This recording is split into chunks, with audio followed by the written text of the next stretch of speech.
कुठल्याही घरामध्ये हे नवरा बायकोमध्ये भांडणं होतातच आणि ते मुलं बघतच असतात, राईट? वादविवाद होतात आपण म्हणूयात.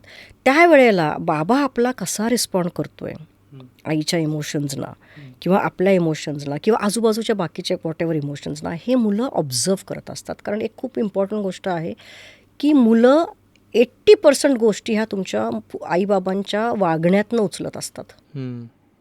आपण ज्याला म्हणतो ना की संस्कार जो आहे तो इनडायरेक्टली वागण्यातनं जास्त होत असतो. बरोबर. सो कसं रिॲक्ट केलं बाबांनी, कसं रिस्पॉन्ड केलं, कसं समजून घेतलं किंवा तिला काही प्रॉब्लेम असेल, कसा बाबांनी मला समजून घेतलं, हे जेव्हा तिला कळतं की आपला बाबा इमोशन समजून घेऊ शकतो, मग ती she grows up with a thought की yes, it is okay to express emotion.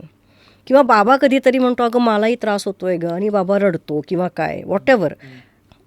जो बाबा एक्सप्रेस करतो हे जेव्हा ती मुलगी बघते तेव्हा तिला असं काही वाटत नाही की नाही बाबांनी स्ट्रॉंगच असलं पाहिजे. बाबा स्ट्रॉंग आहेच, पण बाबा एक्सप्रेसही करू शकतो. बाबा त्याचे इमोशन्सही दाखवू शकतो. त्यावेळेला मग she grows up with a thought की it is okay for men to express.